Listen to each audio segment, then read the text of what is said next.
Bismillahirrahmanirrahim. Assalamualaikum warahmatullahi wabarakatuh.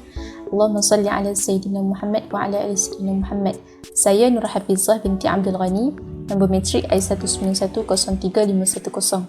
Jadi kumpulan kami telah memilih tajuk zakat pendapatan dan juga zakat ternakan kambing. Jadi sekarang bahagian saya akan menerangkan tentang zakat pendapatan. Okey, untuk yang pertama kita nak tengok apa itu harta pendapatan.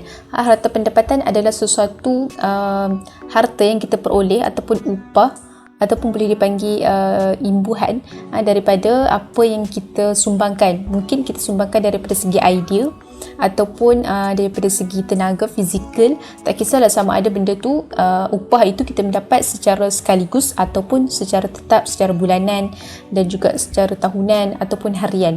Itu dipanggil sebagai harta pendapatan. Dalil wajib zakat dalam Al-Quran kita boleh tengok daripada surah Al-Baqarah ayat 267 yang bermaksud, wahai orang-orang yang beriman, keluarkan zakat sebahagian daripada usaha kamu yang baik-baik dan sebahagian daripada apa yang kami keluarkan dari bumi untuk kamu. Okey, daripada ayat Al-Quran kita kena faham bahawa Allah tak minta semua pun untuk kita keluarkan. Allah minta untuk kita keluarkan sebahagian sahaja daripada hasil usaha kita untuk dijadikan sebagai zakat. Okay, seterusnya kita tengok terus kepada jenis-jenis harta pendapatan. Yang pertama, zakat penggajian dan upah kerja. Okay, harta ini bermaksud hasil yang diperolehi oleh seseorang daripada pekerjaan yang dilakukannya kepada pihak lain, yang mana dia telah menyumbang sama ada daripada segi idea ataupun bentuk fizikal ataupun kedua-duanya sekali. Yang mana upah itu ataupun gaji itu telah dipersetujui oleh kedua-dua belah pihak, sama ada dibayar secara tahunan ataupun secara bulanan, mingguan ataupun harian. Okay, contohnya macam gajilah, tak kisahlah sama ada kita bekerja dengan pihak swasta ataupun pihak kerajaan ataupun individu. Kalau dinamakan gaji ataupun bonus, itu dipanggil sebagai zakat harta penggajian dan upah kerja. Okey, jenis yang kedua adalah zakat harta pemberian atau sumbangan. Okey, yang ini dia bermaksud harta yang diperolehi oleh seseorang bukan daripada hasil pekerjaannya. Okey, kita boleh faham dekat sini zakat yang jenis zakat harta yang kedua ini adalah sesuatu wang ataupun harta yang kita peroleh bukan daripada hasil pekerjaan kita. Contohnya yang kita boleh tengok, mungkin ada pasangan yang telah berpencen, jadi dia mendapat duit pencen daripada pasangan itu. Jadi kalau dia dapat duit itu dan cukup nisab dia, maka wajib untuk dibayar zakat. Yang ketiga adalah zakat harta kerja bebas. Okey, zakat harta yang ketiga ini adalah sejenis harta yang kita peroleh hasil daripada usaha kita sendiri tapi tanpa melibatkan pihak lain. Contohnya pekerjaan seperti peguam kan, dia bekerja untuk dia mendapat kes kan, dia dapat kes, bila dia dah selesaikan kes tersebut maka dia dapat upah daripada kerja dia tu. Jadi dia tak bekerja dengan pihak yang tetap, maksudnya dia bekerja dengan ramai orang. Jadi zakat jenis ini adalah zakat harta kerja bebas. Okey, untuk jenis zakat harta yang terakhir adalah yang keempat adalah zakat harta al-mustaghallat. Apa itu al-mustaghallat? Al-mustaghallat adalah sejenis harta yang kita peroleh, iaitu harta yang tidak diwajibkan zakat, tetapi dia mendatangkan pulangan kepada kita ataupun keuntungan kepada kita sehingga cukup nisab, maka perlu ataupun wajib untuk kita bayar zakat. Contohnya seseorang yang mempunyai bangunan yang disewa ataupun rumah yang disewa kepada orang lain, kemudian duit sewa yang didapat tu cukup untuk kehidupan seharian dia dan cukup nisab, yang mana pada tahun ataupun ketika itu perlu dibayar zakat, maka wajib ke atas individu tersebut untuk membayar zakat menggunakan wang ataupun menggunakan harta yang telah diperoleh daripada hasil sewaan tersebut. Okey, dalam kita perlu membayar zakat, Islam ini adalah agama yang sangat syumul. Dia mengambil tahu mengenai individu yang perlu membayar zakat tersebut. Maka tolakan zakat dan keperluan asasi ataupun disebut sebagai had kifayah di dalam istilah zakat ini perlu diambil kira kepada individu yang perlu membayar zakat. Okey, had al-kifayah ini adalah satu tolakan yang mana seseorang individu itu yang mana dia ada tanggungan, contohnya anak dia ke ataupun isteri, ibu bapa, adik-beradik dan sebagainya.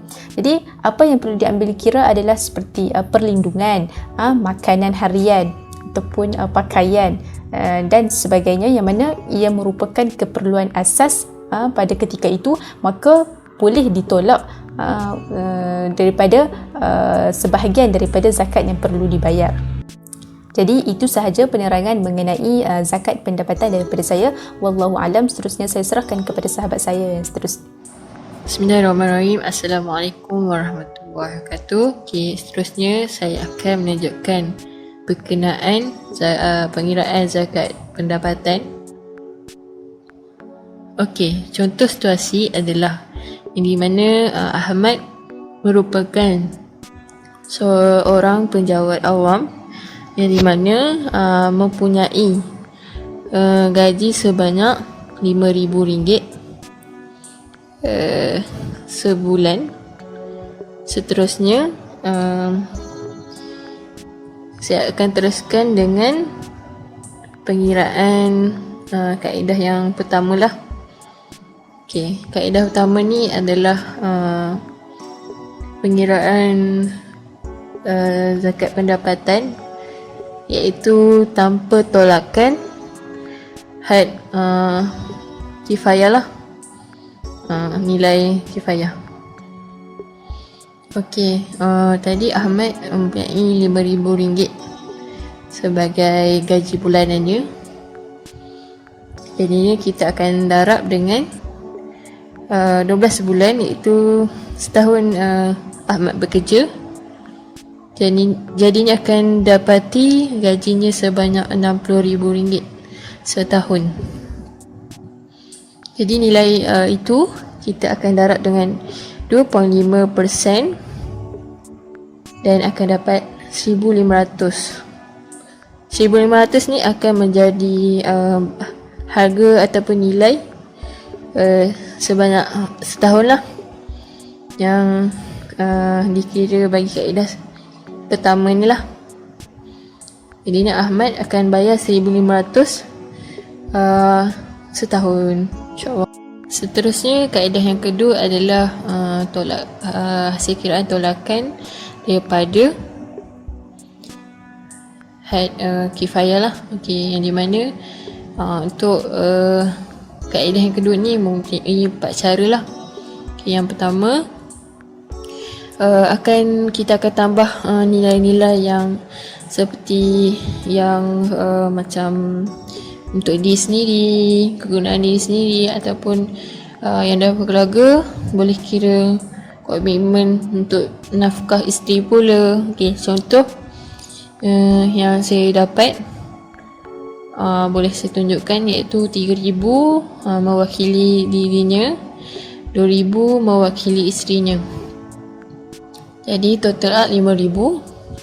Okay, cara kedua, tolakan daripada Saroman dan KWSP.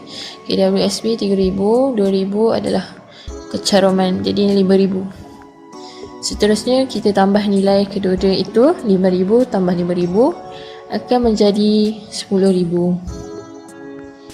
Seterusnya nilai itu kita tolak dengan gaji Ahmad yang total 60,000 yang pada awal tadi, iaitu gaji selama setahun lah. So kita ambil 60,000 tolak dengan 10,000 akan jadi 50,000. Okey, jadinya ambil nilai itu 50,000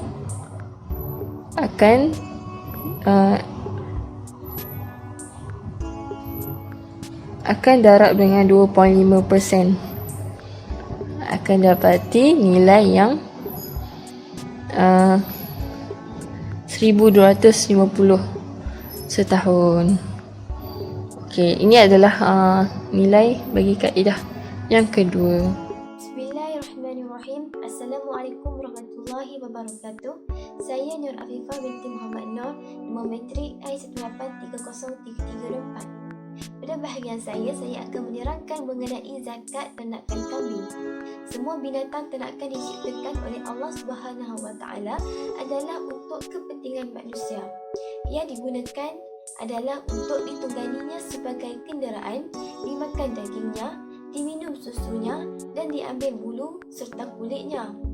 Oleh itu, Allah Subhanahu Wa Taala meminta kepada para pemilik binatang bersyukur atas nikmat yang telah dianugerahkannya kepada mereka. Realisasi dari syukur tersebut adalah dengan melalui tuntutan berzakat, yakni ia merupakan rukun Islam yang keempat yang wajib kita tunaikan. Dalil persyariatan zakat ternakan. Daripada hadis Nabi sallallahu alaihi wasallam yang bermaksud daripada Muaz bin Jabal, beliau berkata, Baginda Rasulullah sallallahu alaihi wasallam telah mengutuskan aku ke Yaman dan beliau memerintahkan aku dari setiap 40 ekor lembu, 1 ekor lembu muslimah, seekor lembu betina yang umurnya mencapai 3 tahun dan dari tiap-tiap 30 ekor lembu tabi' atau tabi'ah, 1 ekor lembu jantan dan betina yang mencapai umur 2 tahun. Hadis riwayat Ibnu Majah. Kemudian, definisi bagi zakat ternakan ialah zakat yang dikenakan ke atas binatang-binatang yang diternak atau dipelihara. Tidak semua binatang yang dipelihara atau diternak itu dikenakan zakat. Antara binatang yang dikenakan zakat ialah binatang an'am sahaja, iaitu unta, lembu, kerbau, kambing dan biri-biri apabila sempurna syarat-syaratnya. Kita melihat kepada syarat-syaratnya pula. Yang pertama, cukup nisab, iaitu seseorang itu haruslah memiliki sejumlah minima yang memungkinkan dia diwajibkan zakat. Bagi kambing, tidaklah diwajibkan zakat apabila di bawah 40 ekor. Ia mestilah di atas 40 ekor atau melebihi.